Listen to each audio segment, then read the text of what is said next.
예, 3교시 시작하겠습니다. 설명할 부분이 되게 많은데, 영상으로 설명드리고 나서 부족한 부분이 있으면 우리 오프라인 수업 시간에 마저 완성해보는 그런 시간을 갖겠습니다. 자, 다음 기타 위젯은요, 자동 완성 텍스트 뷰라고 합니다. 오토 컴플리트 텍스트 뷰라고 하는데, 오토 컴플리트는 두 가지가 있습니다. 오토 컴플리트 텍스트 뷰하고 멀티 오토 컴플리트 텍스트 뷰란 두 가지가 존재해요. 실습을 할 수 있는 시간이 안 될 수도 있어서 이렇게 설명을 드리면서 가면 얘 뭘 말하는 거냐면요. 우리 입력창에다가 특정한 글자를 입력을 하면은 그 자동 완성, 즉 미리 완성되어 있는 말로 우리 네이버나 이런 데 검색할 때 나오는 것처럼요. 그 해당되는 단어로 시작되는 것들을 미리 보여지는 형태를 말합니다. 그래서 입력창인데 오토 컴플리트 텍스트 뷰 같은 경우에는 한 개만 가능해요. 예. 한 개만 자동 완성시켜준다. 멀티 오토 같은 경우에는 두 개를, 예, 여러 개가 되겠죠. 여러 개를 자동 완성시켜주는 내용들을 말하는 거예요. 자, 그래서 근데 여기서 중요하게 봐야 되는 속성이 하나 있는데요. 자, 컴플리션 힌트는 미리 보여지는 글씨에 지나지 않고요. 요게 중요한 말이에요. completion threshold라는 말이 있습니다. 완성 threshold. threshold를 2로 줘놨네요. 이 말은 이 단어의 뜻을 알면은 이제 전체적인 이해가 빠르게 올 텐데요. 말 그대로 얘는 검색을 해보면요. 여러분들 단어장에 검색을 해보면은 문지방, 문턱이라고 될 거예요. 즉, 몇 글자를 집어넣어야지만 자동 완성을 보여줄 것인가 를 나타내는 겁니다. 여기서는 적어도 두 글자를 넣어야지만 자동 완성을 보여주겠다. 자, 라고 보시면 되죠. 여기도 동일하게 멀티 오토 컴플릿도 똑같이 threshold 값을 2라고 줬겠네. 두 글자를 넣어야지만 자동 완성을 보여주겠다. 라고 말하는 겁니다. 이해되시죠? 자, 그래서 여기서 소스 코드로 간단하게 설명을 드리게 되면은 미리 그 자동 완성에 사용될 글자들을 배열 형태로 이렇게 넣어 놓은 상태예요. 드라마를 제목으로 넣어놨네요. 그리고 나서 오토 컴플리트 텍스트 뷰를 결합을 해주죠. 예, 결합을 find view by id. 앞에 있는 캐스팅은 이제 예전 버전에서는 반드시 사용했어야 되는데 이제 최근 안드로이드에서는 사용하지 않아도 자동으로 됩니다. 자, 그리고 나서 이 글씨들이 요 오토 컴플리트 텍스트 뷰에다가 적용을 시켜줘야 되기 때문에 적용시키기 위한 어댑터를 적용자, 적응자라고 해석을 할 수 있죠. 그 어레이 어댑터 형태로 어댑터 객체를 하나 만들어 줍니다. 만들어 줄 때요, 요거는 컨텍스트 정보 넘겨줘야 되고요, 매개 변수로. 그리고 난 뒤에 형식, 드롭다운 형식의 아이템을 보여주는 것을 말하게 되고요. 그리고 맨 마지막에 위에서 지정한, 즉 여기서 지정한 자동 완성에 들어갈 문구들을 배열 값으로 이렇게 넣어주게 되면 이제 어댑터가 만들어지고요. 이 어댑터를 다시 우리가 만든 오토 컴플리트 텍스트 뷰 객체 여기다가 set 어댑터를 통해서 적용을 해주게 되면은 이렇게요. 글자를 집어넣으면은 미리 보여지는 자동 완성이 이렇게 보여지는. 여긴 뒤에 아래 것은 멀티 오토기 때문에 두 글자를 넣으니까 FR로 시작되는 모든 단어, 즉 이 리스트, 즉 요 배열에 들어가 있는 요 배열에 들어가 있는 것을 모두 다 보여주는 형식을 취하게 됩니다. 이해되시죠? 자, 근데 하나 멀티 오토 같은 동일하게 사용할 수 있는데 멀티 오토는 한 가지가 더 있어요. 즉 여러 개를 자동 완성해 줄 것이기 때문에 여러 글자를 하나의 글자가 완성되고 나서 또 다른 검색이 시작된다라는 구분을 해주기 위해서는 토큰 값을 넣어줘야 돼요. 토큰, 이것도 단어 적어 놓으시죠. 예, 구분자라고 합니다. 예, 계속 말씀드렸던 건데 구분자, 이 자바 시간에도 얘기했죠. 토큰 구분자. 그래서 이 구분자를 만드는데 여기서는 컴마를 구분자로 사용할 것이기 때문에 컴마 토크나이저 형태의 토큰을 만들어 주게 됩니다. 이렇게 토크나이저를 만들어 넣어 주고 난 뒤에 해당되는 멀티 오토 컴플릿 이 녀석이 되겠죠. 멀티 오토 컴플릿에 해당되는 것에다가 토큰 값을 세팅해 주는 이런 형식을 갖게 돼요. 자, 그렇게 되면 여러 글자를 다시 자동 완성 뒤에 컴마 하면 하고 두 글자를 입력하면 또 해당되는 글자에 자동 완성 내용이 표시되는 이런 구성을 갖는 기능을 갖는 예, 위젯을 말합니다. 오토 컴플릿, 멀티 오토 컴플릿, 텍스트 뷰에 해당되는 부분. 예, 여러분들이 이건 실습을 한번 직접 해보시기 바랍니다. 자, 그리고 그 다음 위젯으로 넘어가서 프로그레스 바라는 놈이 있어요. 즉 프로그레스 바, 시크 바, 레이팅 바라고 해서 얘네들은 모두 다 뷰 하위에 프로그레스 바 그리고 ABS 시크 바 하위에 레이팅 바와 시크 바가 구성되어 있습니다. 그래서 프로그레스 바는 작업의 진행 상황을 쭉 바 형태로 표시하는 상황을 말해요. 즉 플레이어 같은 것이 많이 사용되죠. 시크 바는 프로그레스 바와 거의 비슷한데 사용자가 터치를 통해서 임의의 위치로 조절이 가능한 것을 말합니다. 조절이 가능한 거. 자, 레이팅 바는 별점 줄 때 사용되는 것이라고 보시면 돼요. 자, 요 세 가지가 들어가 있고요. 예제로 보게 되면은 프로그레스 바 같은 경우에는 이렇게 맥스 값, 최대 값을 100이라고 놓은 거고 프로그레스는 현재 진행되는 상태. 세컨더리 프로그레스라는 놈이 있는데 우리가 여러분들 그 스트리밍 서비스를 받을 때 OTT를 보거나 할 때 보면은 현재 플레이되는 위치 이외에도 조그맣게 희미하게 이렇게 버퍼링 되는 영역을 보여줄 수 있거든요. 그 버퍼링 보여주는 것이 세컨더리 프로그레스라고 생각하시면 돼요. 현재 상태는 20인데 버퍼링은 50의 위치에 있다. 이런 식으로 쓰는 게 프로그레스 바고요. 시크바는 현재 진행 상태에 해당되는 20으로 지정을 해서 이동을 시킬 수 있는 것. 레이팅 바는 별점 주는 거니까 전체 별의 개수는 5개라고 본 거고요. 현재 레이팅의 위치는 1개 반이라는 거, 1.5로 지정을 합니다. 그리고 별의 스텝을 선택을 해서 올릴 때 0.5씩 올릴 수 있다라는 것으로 스텝 사이즈를 0.5라고 두는 겁니다.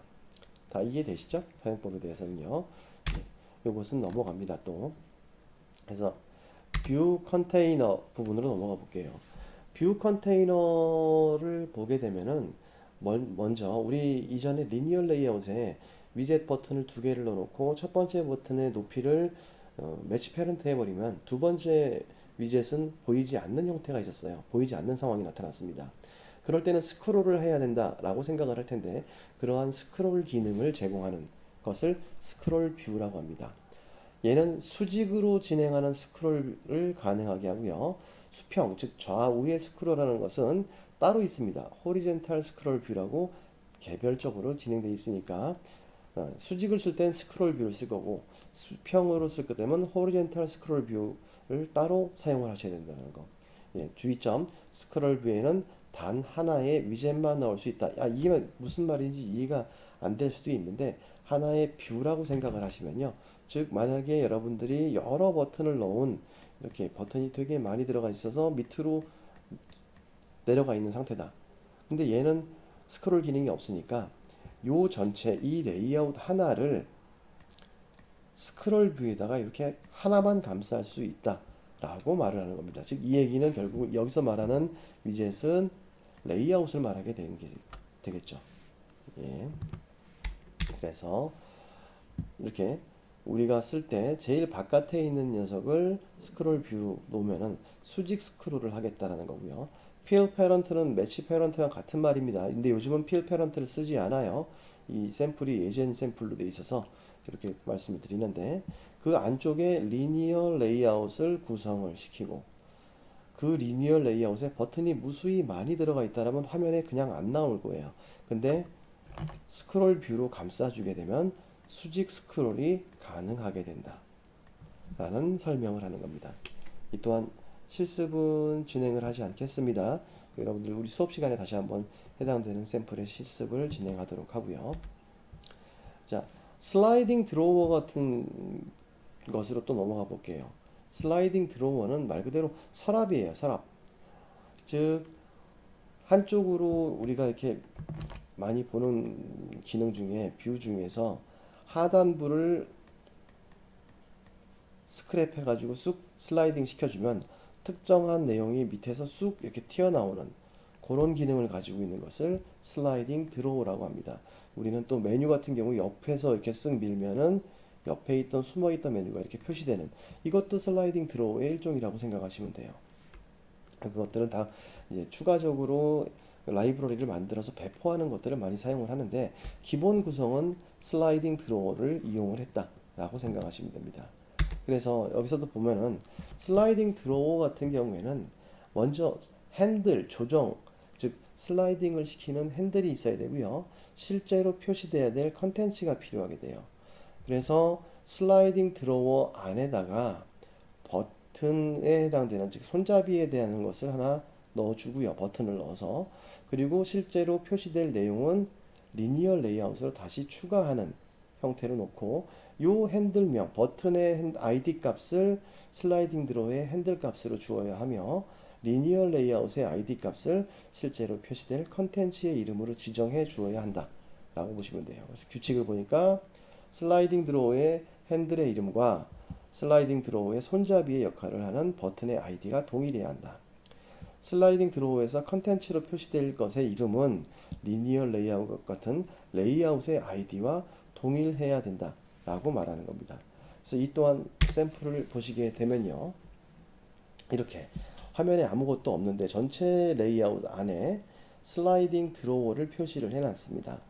슬라이딩 드로우 안에 핸들과 컨텐츠를 구성을 했는데, 이 핸들과 컨텐츠의 값은 그 안에 포함되어 있는 버튼이 핸들 값이고요. 그리고 실제로 보여질 것은 레이아웃으로 구성되어 있는 ID 값을 구성을 하게 되면, 이 서랍 손잡이를 잡고 이렇게 슬라이딩을 하게 되면은 실제로 서랍 안에 있는, 즉 요 레이아웃 안쪽에 있는 리니어 레이아웃에 있는 것이 요 부분에 표시가 된다 라는 것입니다. 이해되시죠? 예. 이것도 수업 시간에 한번 실습을 같이 한번 해보는 시간을 가져보겠습니다. 예. 자, 그 다음엔 뷰 플리퍼라는 부분인데, 여러 개의 위젯을 배치한 후에 필요에 따라서 화면을 보여지는 역할을 하는 것을 뷰 플리퍼라고 얘기를 해요. 그래서 뷰 플리퍼는 지금 보시면요, 이전 화면, 다음 화면 버튼을 레이아웃을 배치했을 때 버튼을 두 개 레이아웃에 배치를 했습니다. 그리고 얘는 이전 화면 버튼, 다음 화면 버튼이에요. 그래서 그 안쪽에다가 뷰 플리퍼를 구성을 하고 레이아웃을 여러 개를 이렇게 놔뒀네요. 자, 그렇게 되면요, 요 이전 다음에 따라서 요 레이아웃이 보여지고, 그 다음 버튼을 누르면 요 레이아웃이 보여지고, 그 다음 버튼을 누르면 요 레이아웃이 보여지게 만들겠다 라는 것을 말하는 겁니다. 이러한 기능을 가지고 있는 것이 뷰 플리퍼라고 얘기를 해요. 근데 이 뷰 플리퍼 구성을 보게 되면요, 이제 위젯 변수 선언했고요, 결합하는 코드들 들어가게 됐고요. 자, 이전 버튼, 다음 버튼, 플리퍼. 그래서 다음으로 이동할 때는 레이아웃 자체를 이동시키는 것이기 때문에 이 코드가 하나 필요하게 됩니다. 다음 버튼이나 이전 버튼을 누르게 되면요, 자, 해당되는 플리퍼의 점 show previous, 그러면 이전 화면으로 이동을 하는, 그리고 next 하면 다음 화면으로 이동하는 형태를 갖는다라는 겁니다. 기능 이해되시죠? 예, 요 기능들까지 설명을 드렸고요. 그래서 이러한 것으로 이전 다음을 진행해 볼 수 있다라는 겁니다. 다 이해되시죠? 자, 그 다음 나오는 내용은 탭 호스트라는 녀석인데요. 실제로는 솔직히 탭 호스트 같은 경우는 저는 잘 사용을 하지 않아요. 이유가 탭 호스트가 좀 버그가 좀 많아서 사용을 하지 않고, 오히려 그냥 위젯 버튼을 눌러서 그 버튼에 해당되는 것으로 처리하는 게 더 깔끔하기 때문에 탭 호스트는 간단하게만 살펴볼게요. 자, 탭 호스트는 이렇게 탭을 누르면 안쪽에 있는 것의 내용이 바뀌는 겁니다. 이것은 프레임 레이아웃을 구성을 해도 무방하다라는 얘기가 되겠죠. 예, 또는 아까 썼던 뷰 플리퍼를 이용을 해가지고 사용을 할 수도 있을 것 같아요. 그래서 그렇게 사용하는 게 훨씬 더 유리하다. 코드도 굉장히 복잡하게 들어가줘야 되거든요. 호스트를 얻어와야 되고, 그래서 새로운 뉴 탭에 대한 것도 지정을 해줘야 되고요. 애드해주는, 탭을 애드해주는 기능도 코드를 넣어줘야 되고요. 이 복잡한 기능을 수행을 해서 이렇게 처리하는 것보다는 아까 뷰 플리퍼를 쓰거나 프레임 레이아웃으로 해당 버튼이 눌렸을 때 아래쪽에 나오는 것을 갈아치우는 것을 더 편리한 기능, 제가 보기엔 보다 안전한 기능이라고 생각을 해요. 그래서 이 안에도 보니까 결국은 프레임 레이아웃을 또 넣어놨죠. 그래서 프레임 레이아웃을 넣어놓고 여기서 보니까 탭 포스트를 지정해서 애드 탭 한 뒤에 이 녀석들이 이동할 때마다 변환시켜주는 코드를 넣어주고 처리를 하게 되는데, 이게 오히려 버그가 많이 생기기 때문에 저는 탭 포스트를 사용하는 것을 권장하지는 않습니다. 일단 설명은 드려봤어요. 그래서 이렇게 구성하는 부분이라고 생각하시면 되겠습니다. 자, 설명해야 될 것들이 많다 보니까 추가적으로 설명만 좀 하겠는데요. 자, 그 뒤에 나오는 것이 보면 액션 바라는 게 있습니다. 자, 액션 바는 뭐 안드로이드 3.0 API 11번이요. 에서 태블릿과 같은 대형 화면에서 여러 화면을 사용하기 위해서 액션 바라는 것을 고안해냈습니다. 태블릿, 스마트폰 등 다양한 크기의 화면을 디자인하는 데 활용이 되고요. 프래그먼트 같은 경우는 액티비티보다 작은 단위의 화면이라고 생각하시면 돼요. 즉 액티비티 안쪽을 더 세분화시키는 작업. 그래서 프래그먼트를 사용하면은 마찬가지로 대형 화면에서 액티비티 화면을 이렇게 분할해서 표현할 수 있다는 장점을 갖게 됩니다.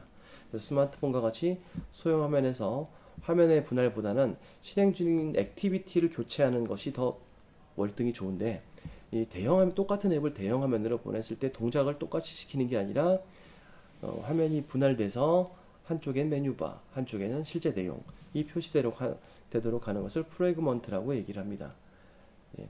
그래서 이렇게 액션바와 프래그먼트를 이용하게 되면은 실제로 표시되는 영역과 화면 분할을 시킬 수 있기 때문에 사용 전체 구성하는데 굉장히 장점을 갖는 그 것을 갖고 있어요. 자, 그리고 이 안에서 이 코드를 쭉 설명을 하고 있는데, 이 해당되는 프래그먼트의 기능은 이렇게 단순하게 몇 줄로 설명드릴 수 있는 내용이 아니거든요. 그래서 이 프래그먼트는 다음 학기에 앱 프로그래밍 시간에 별도의 시간을 만들어 가지고 구성을 할 예정입니다. 그래서 근 3시간을 투자를 해야지 프래그먼트 하나를 설명할 수 있다라고 보기 때문에 이 부분은 간단하게 화면을 세분화, 액티비티 안쪽에 더 작은 단위로 화면을 구분하는 것이라고까지만 기억을 하시도록 하고요. 예, 이 프래그먼트에 대한 실습은 진행을 하지 않겠습니다. 이렇게 진행하면 안 돼요. 이 코드 진짜 잘못된 코드들이에요. 나중에 뒤에 가서 안드로이드 개발자 사이트에서 제공해주는 정상적이고 정석적인 방법으로 해당되는 코드를 설명을 드려보겠습니다. 지금은 복잡하게만 보일 것이기 때문에 이렇게 사용을 하지 않겠습니다. 그래서 프래그먼트 사용하는 법은 별도로 설명하고요.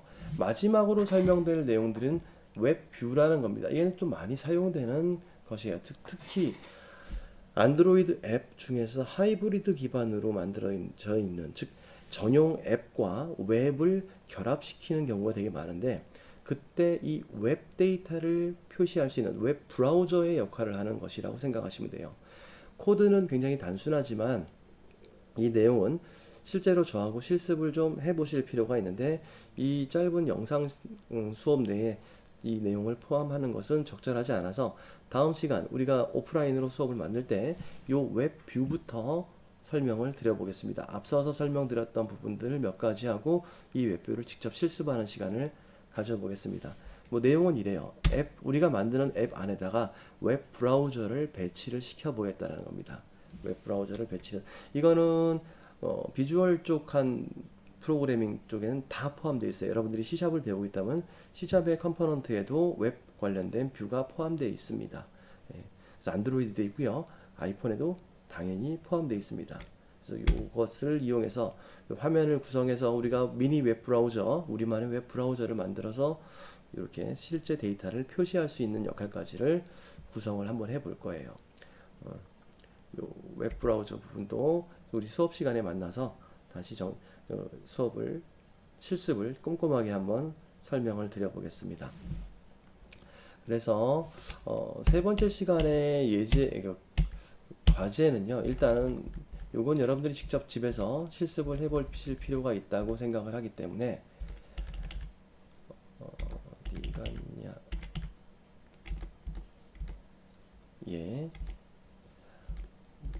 이 부분 한번 실습해 보시죠. 슬라이딩 드로워 부분을 만들어서 실제로 구성을 이렇게 한번 해보시고요. 여기는 지금 넓이 높이에 대한 속성이 빠져 있는 겁니다. 다 채워 넣으셔야 돼요. 레이아웃은 오리엔테이션도 들어가 줘야 되고요.